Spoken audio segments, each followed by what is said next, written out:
To win the game, you must kill me, John Romero.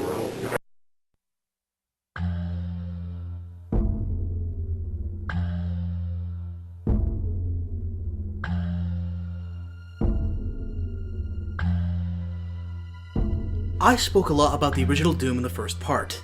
The graphics, detailed, the sound haunting, the music thrilling. But I have not spoken as much about the sequel or its mindset during this time of mass popularity. Doom 2 used its levels to create a level of fun and excitement in comparison to the original Doom's levels, which had a sense of dread and fear behind every corner you took.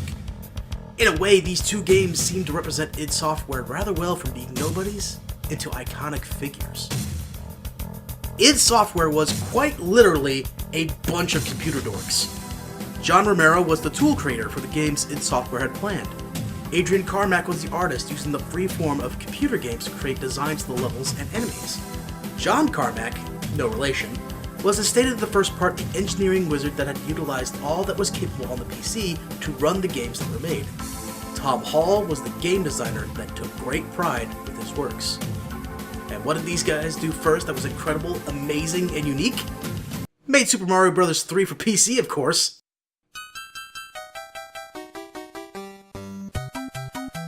So get this, side-scrolling on PC in the late 80s and early 90s was an impossibility.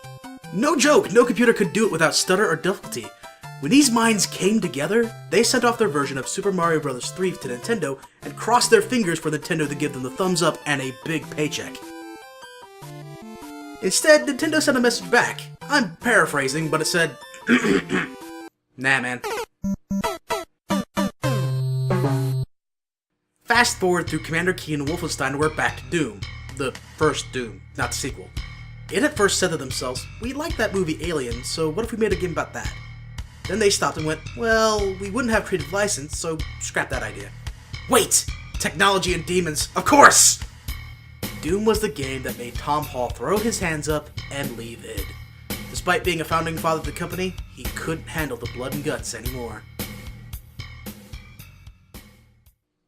That blood and gore, however, made id Software immediate millionaires. I need to stress that this isn't like how games are released nowadays, where there was this ability to show advertisements online.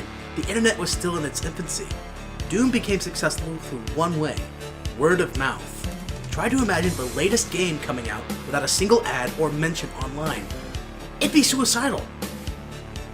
John Romero was feeling the power of holding on to so much money and hosted parties and fan events. He became the public face of id and therefore the public face of Doom. John Carmack, on the other hand, had holed himself in a private area and was building a new engine to be used in another game.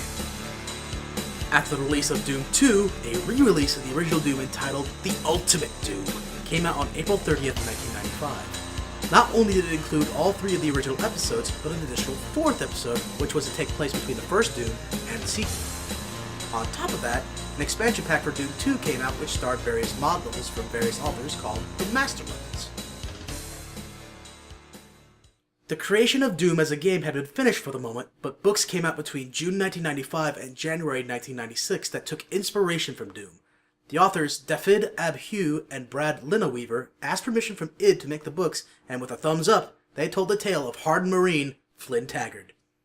Flynn assaulted his superior officer after being ordered to fire his weapon at religious monks, and is set to be court-martialed.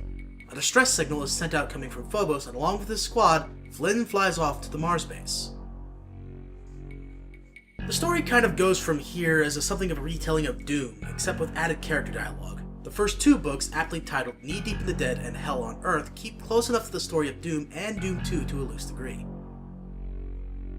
The other books, Infernal Sky and Endgame, go off the rails by introducing aliens and tell the readers that the creatures that Flynn has been fighting isn't demons from hell, but genetically engineered aliens.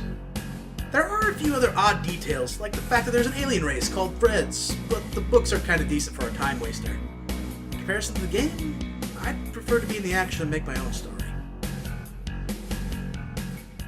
Or we could play other people's stories created in Doom. Remember when I talked about the mod community Doom had created?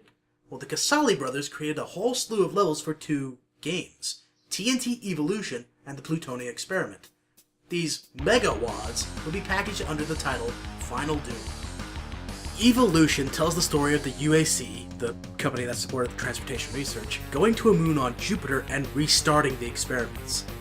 The result is hell is reopened and they've sent a spaceship made of bone and flesh to kill everything. The plutonium experiment takes place as a sort of sequel to Evolution. Taking place on Earth, the UAC decide that opening portals is no longer a good idea and set to shut every one with a quantum accelerator. The 7 rings of hell open in response and the numbers prove too much. It's now our hero's job to shut the final ring of hell and make damn well sure that nothing else comes out. But let's ignore the games for a little bit and take a look at this. May 1996. This creation made for Marvel Comics was made as a giveaway in a video game convention. Look at this! Dynamite! This one-shot comic shows off the man who is a man and a half as he claws and punches out monsters in his way.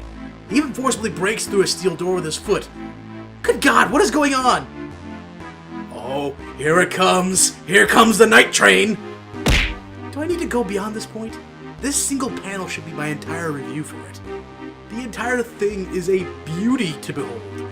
I mean, there's no true story to it, and in the end it's mindless violence. There was one last trip that Doom had in the 90s, and it involved the Nintendo 64. When I talked on the ports of Doom, why didn't I mention the N64? Well, have a gander at this.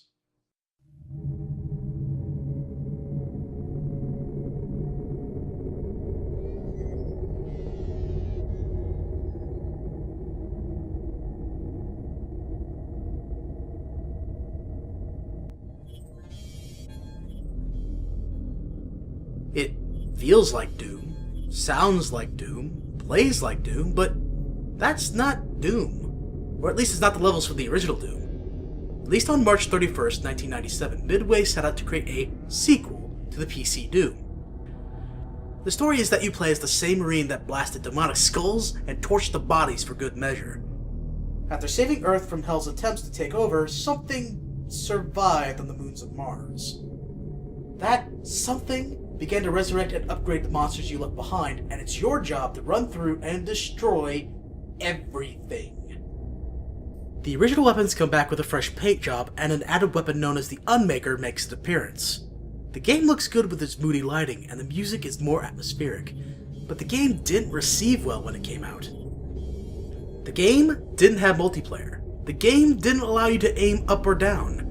The game stubbornly refused to adjust itself to standards at the time for FPS. If this was Doom for N64, then N64 was going to have to live with Doom controls. People who got GoldenEye for N64 looked over at Doom 64 and laughed at it. It was treated as just a boring, dull, and uninventive N64 game, and that is completely unfair. The game beats the drum of Doom, and it does it beautifully. id Software moved on to Quake, and eventually, the original team broke apart. Doom didn't look like it was going to get another sequel, and would remain as gaming legend. But what would the Millennium bring? Another time let us know. For now, it's time to hang up the helmet and armor until next time as we go into the patented series review line as we measure what is the best in the series in comparison to the worst. As unfair as it sounds, I stacked Final Doom and the Master levels together. Both versions show that with the right ideas and the right creative thinking, even mods can match up to the originals. The comic is, well, it's kind of out there. I'm sorry I can't barely put it on the line. It's so bad that it inverts into amazing. But still, how long will it be between Doom 2 and its eventual sequel? How come people are saying Doom inspires killers?